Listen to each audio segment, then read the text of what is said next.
전봉준. 나라를 바로잡고 외국 세력을 몰아내기 위해 봉기한 그는 감옥에서도 일제히 집요한 회유를 뿌리치고 당당히 교수형을 받았다. 전봉준은 역사 인물 중에서 가장 신비에 쌓인 인물의 하나일 것이다. 특히 그의 전반의 생애가 그러하다. 우선 자료에 나타나는 대로 가장 신빙성 있는 행적을 추적해보자. 전봉준은 천안 전시이다. 원래 전시는 그 시조로 백제 때 공신인 섭이 있었고 그 후 신라 때 선이 정선군으로 봉해져 정선전시로 일컬어졌다. 조선조 초기에 들어와 전시들은 대제학, 판서 같은 벼슬 자리를 누리기도 했지만 기묘사화 이후 몰락했고 조선 후기로 들어와 남인으로 지목되어 별로 전개해서 빛을 보지 못했다. 이런 정선전시가 여러 파로 갈라져 행세했는데 천안전시도 그 중의 하나였다. 그의 아버지 창혁은 향교의 장이 또는 마을의 이정을 지냈다는 설이 있으니 적어도 상놈 출신으로는 이런 일을 맡아볼 수가 없다. 그의 조상은 대대로 벼슬도 하지 못했고 또 재산도 별로 없었던 것으로 전하니 아버지가 어찌어찌해서 그런 자리를 얻었다 하더라도 상놈만 면한 처지일 뿐 평민의 신분 이상이 될 수 없을 것이다. 더러 전봉준의 출신을 두고 사림세가라기도 하고 양반이라고도 하지만 그 칠의 말일 뿐 결코 지방에서 떵떵거리며 행세하는 양반은 아니었을 것이다. 그의 어머니는 광산 김씨였고 그는 태어나서 명숙이라는 자를 얻었다. 그는 어릴 적부터 유난히 키가 작아 녹두만 하다는 뜻으로 녹두라는 별명이 붙었다. 그의 출생지는 이설이 많지만 고창군, 덕정면, 당촌리 설이 가장 유력하다. 이곳은 작은 마을로 전시들이 여러 대 살아왔다고도 하며 마을은 양쪽에 나지막한 산을 끼고 언덕 아래 집들이 옹기종기 모여있는 취락마을이요. 마을 앞에는 작은 들판이 자리 잡고 있다. 그는 어릴 적부터 글을 배운 것으로 보인다. 그가 13살 적에 백구를 두고 지었다는 시의 앞구절은 이러하다. 스스로 모래톱에 득이하여 노니니 흰날개 마른 다리는 홀로 가을을 즐기노라. 저항적 기질을 나타내기보다 오히려 고고한 기상을 풍기고 있다. 이러보면 그는 어릴 적부터 재주가 있었던 것으로 보인다. 또 아버지의 뜻인지는 모르나 태어난 마을을 떠나 고부, 태인, 전주 등지로 이사를 자주 다녔던 것은 확실하다. 아무튼 가난 탓이었는지는 모르지만 그의 집이 이곳저곳 유랑세간을 하니 살림이 제대로 될 리가 없었다. 그는 몇 살적인지는 모르지만 장성해서 최 씨를 아내로 맞이했다. 사내가 장성해서 아내를 얻으면 살림을 꾸려 나가야 하는 법, 그도 직업을 가져야 했을 것이다. 그의 직업은 여러 설이 나돈다. 때로는 풍수장의 노릇을 했다고 전한다. 일테면 지남철을 들고 남의 묘자리를 잡아주는 것이다.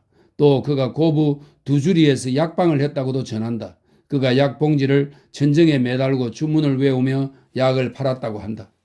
그리고 무엇보다 그에게 확실한 직업은 훈장이었다. 그 당시 농사를 지을 땅도 없었고 또 달리 생계를 꾸릴 수 없는 지식 청년은 대개 훈장 노릇을 하기 일쑤였다. 아이들에게 글을 가르쳐주고 철따라 곡식 몇 말씩을 받기도 하고 때로 동네 사람들이 찾아와 사주단자나 제문 같은 것을 지어달라고 하면 약간의 보수를 받고 이에 응할 수 있었던 것이다.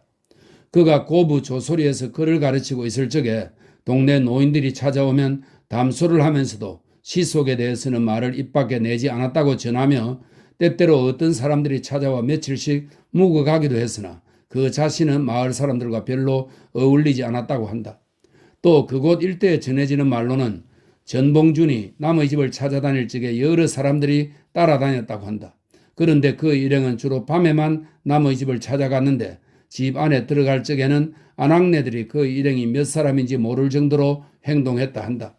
그리하여 밥을 지으려면 그들이 방 안에서 문방 마루로 내놓는 상가지 수에 맞추었다고 한다. 또 그가 서울로 올라와 흥선대원군 이항을 만난 적이 있다고도 전한다.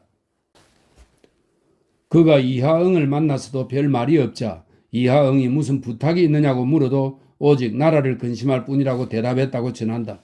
적어도 전봉준이 이하응을 만난 시기는 이하응이 실세하여 운영궁에서 무료한 나날을 보낼 적인 그의 30대로 추정된다.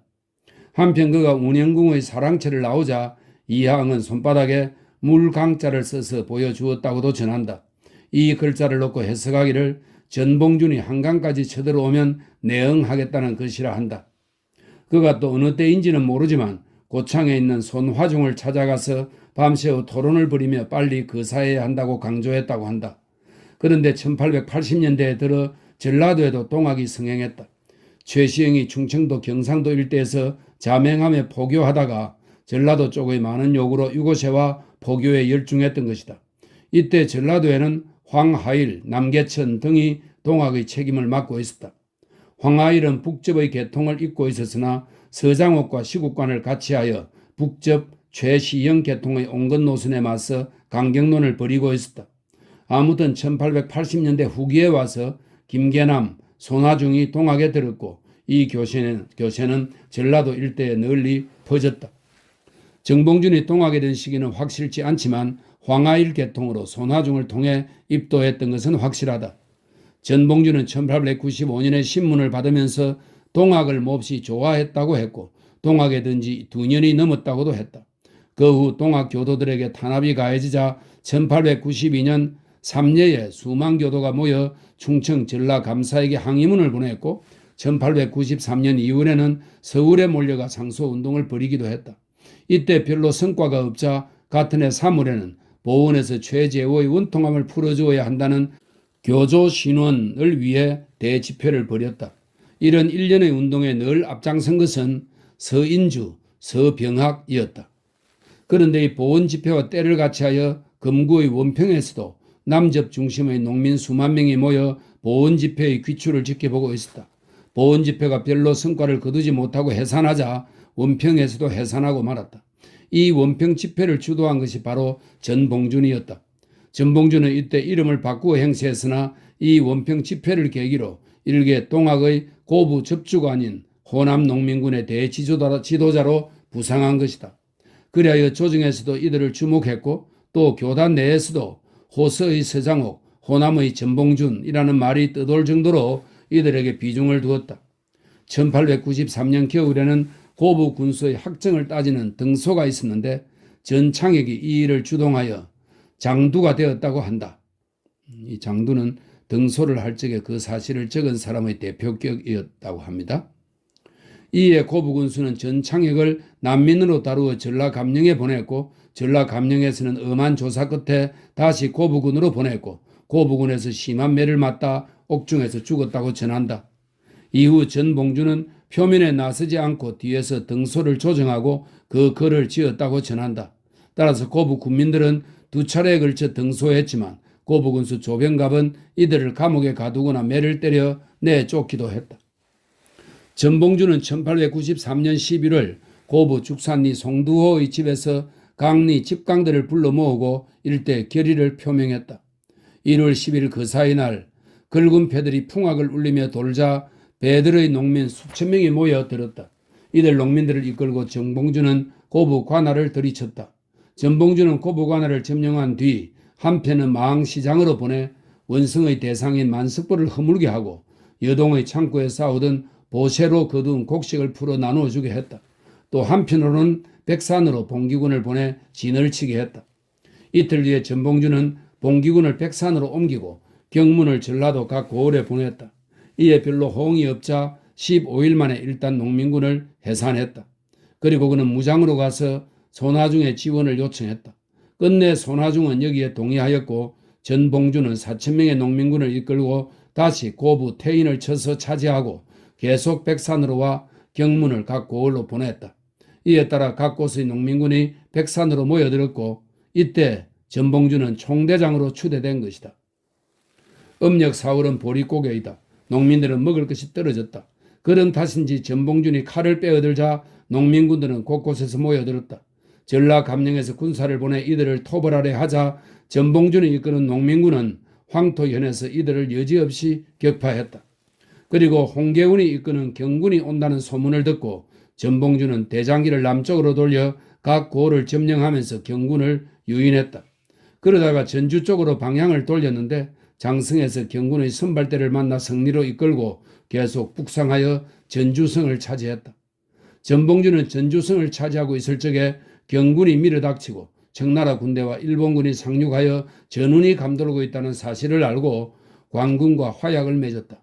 그리하여 전라도 53군에 집강소를 설치하여 행정을 맡아보았다. 약 6개월 동안 이 일을 볼 적에 일본군은 청일전쟁을 승리로 이끌고 나서 내정에 깊이 관여하고 있었다. 이에 전봉주는 재봉기를 서둘러 삼례에 농민군 수만 명을 모았다. 그리고 북접과의 끊임없는 교섭을 벌여 호응을 약속받고 논산에서 송병희와 만나 연합전선을 펴기로 약속했다.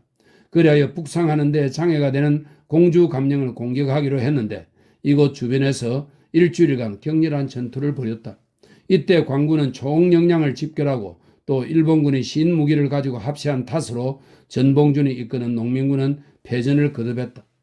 끝내 전봉준은 후퇴하였고 논산 삼례에 흩어져 있는 농민군 곧 김계남, 손아중 부대와 그의 자녀 세력을 규합하려 했으나 실패했다. 그리하여 상인의 복장으로 재봉기를 준비하거나 또는 상경하여 정세를 파악하려고 서울로 오다가 순창 피로리에 있는 예부와 김경천의 집을 들렸다. 김경천은 많은 현상금에 탐이 나서 민보군을 동원, 전봉준을 잡아 관에 넘겼다. 이와 그의 때를 같이하여 김계남은 태인에서, 손아중은 고창에서 잡혔다. 1894년 5월 초 전봉준 장군이 이끄는 농민군은 그의 무혈로 전주성을 점령하였다. 농민군이 호남의 심장부를 차지하였으니 이제 곧바로 서울로 진격하는 일만 남아있었다. 제폭 구민의 깃발은 이 나라 도성에도 나붙길 판세였다.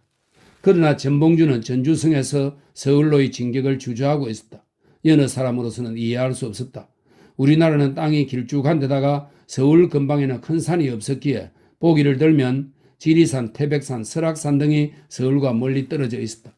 그러기에 봉기 세력은 단기전으로 곧바로 서울로 쳐들어가는 것이 유리하다.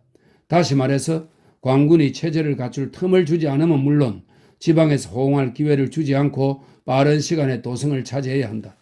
또 농민군은 서울을 빨리 차지하지 못하면 서울 근처의 산에서 많은 군사를 거느리고 힘을 기를 마땅한 아지트가 없는 것이다. 그런데 전술에 밝은 전봉준이 진격을 늦춘 까닭은 어디에 있었을까? 바로 자기네들의 봉기를 빌미로 청나라와 일본이 개입한 사실을 알았기 때문이다. 물론 당시 동학의 양대 세력의 하나인 북접의 호응이 부분적이라는 것도 그 이유의 하나가 됐을 것이다. 어쨌든 전봉준은 자기들의 정당한 봉기가 오히려 외국 세력의 침략 구실이 되고 있음을 통탄하고 정부와 전주 화약을 맺고 말았다. 패정을 정부와 동학군이 함께 개혁하기로 한 것이다. 그리하여 패정 개혁을 맡을 집강소를 호남지방 곳곳에 설치하고 전봉준은 간부 20여 명을 데리고 각 집강소를 돌아보러 다녔다. 그는 농민군을 위로하고 앞으로 할 일을 이루고 있었다. 그가 담양에 이르렀을 때 청군은 암안산에 상륙하였고 일본군도 뒤따라 서울로 들어와 설치고 다녔다. 아산에 상륙한 청나라 장수 유영경이 전봉준에게 찾아왔다. 그리고 농민군을 해산시켜달라고 요구해왔다. 이에 전봉준은 이를 거절하고 순창의 장청으로 갔다. 순창에서 전봉준이 이를 보고 있을 적에 일본으로 파견한 시찰은 무전범지가 15명의 수행원을 거느리고 면회를 청했다. 전봉준은 이들의 면회를 거리낌 없이 허락하고 장청에서 하룻밤을 그들과 함께 지냈다. 그들이 예물로 가져온 금시계와 가벼운 보석도 흔쾌히 받았다. 장군, 우리와 힘을 합해 청나라 군사를 몰아냅시다. 실소, 장군, 청나라 군사를 몰아내야 조선이 완전 독립됩니다. 우리는 청나라 군사도 싫지만 당신의 나라는 더욱 싫소. 물러가시오. 우리는 나라를 바로잡고 외국 세력을 몰아내기 위해 일어선 것이오. 지략과 학식이 뛰어난 무전은 온갖 꾀로 전봉준을 회유했지만 전봉준의 행동은 굳고 의연했다. 일본의 강교한 이 교섭은 실패로 끝날 수밖에 없었다. 전봉준이 서울로 잡혀왔을 때 그는 한쪽 다리를 다쳤다. 그가 일본 병원에서 다리 치료를 받게 되었는데 일본 공사관에서 사람을 보내 그를 회유하려 들었다. 오지영이 쓴 동학사에는 이렇게 적혀 있다. 그대의 죄상은 일본 법률로 따질 것 같으면 상당한 국사범이지만 사형에까지는 이르지 아니할 수도 있으니 그대는 마땅히 일본인 변호사에게 위탁하여 재판해 보는 것이 좋을 것이요. 또는 일본 정부의 양해를 얻어 살 길을 찾는 것이 좋지 않겠소? 전봉준은 이어 나는 일본을 몰아내기 위해 목숨을 걸고 싸웠다고 말하고 결코 그들의 회유를 귀담아 듣지 아니했다. 일본은 끈질기게 전봉준에게 달라붙었다. 그리하여 6개월 전 순창, 장청에서 하룻밤 얘기를 나누었던 무전을 또다시 동원했다. 무전은 그때 일본에 있으면서 전봉준의 사형날이 확정되자 장문의 편지를 전봉준에게 보냈다. 명숙 조카, 이 명숙이 전봉준의 자라고 처음에 말씀드렸죠. 명숙 조카라는 친밀한 의투로 시작한 편지는 학문과 국제정세와 조선의 실정을 논하고 우리 일본이 조선의 독립을 지원하여 500년 4대의 폐습을 바로잡아 주겠습니다. 조카께서는 바라건대 화를 복으로 옮기는 계기로 삼으십시오. 라고 끝맺었다. 전봉준이 이 편지를 읽고 어떤 모습을 취했는지는 전해지는 기록이 없어 알 길이 없다. 다만 그는 당당한 모습으로 일제히 회유를 뿌리치고 사형장으로 끌려갔다고 한다. 그는 그야말로 전화위복이 될 수 있는 기회를 뿌리치고 민족을 위해 당당히 교수형을 받은 것이다. 뒷날 전봉준과 함께 동학농민혁명에 참여했던 이용구는 일제히 이용물이 되어 매국 주국을 하는 손가락질을 받았다. 전봉준과 이용구 두 사람의 길은 너무나 달랐다. 만일 전봉준이 이용구처럼 일제에 이용당했더라면 그에게도 주국이라는 지탄이 쏟아지지 않았을 것이라고 누가 보장하겠는가. 전봉준 장군의 위대성은 바로 여기에 있을 것이다. 우리는 역사에서 자기의 주체와 자주를 찾지 못하고 외세의 빌부터 작은 이익을 낚으려는 인물들을 자주 볼 수 있다. 결국 그런 인물은 나라의 보탬도 못되거니와 그 개인 또한 역사의 죄인이 되고 만다. 그가 비록 경문 같은 글에서 충군을 내세운 적도 있지만 그것은 목적을 위한 방법일 수도 있고 그 한계일 수도 있었다. 그러나 이런 그의 죽음은 충분히 그런 한계를 상쇄하고도 남음이 있었다. 우리나라 역사에서 지난날의 사태를 맹종하던 인물들과 일제 치하에서 식민 통치에 영합하던 친일파들이 바로 이런 인물들일 것이다. 원대한 비전은 바로 자기 확립의 정신에서 이루어지는 것이리라.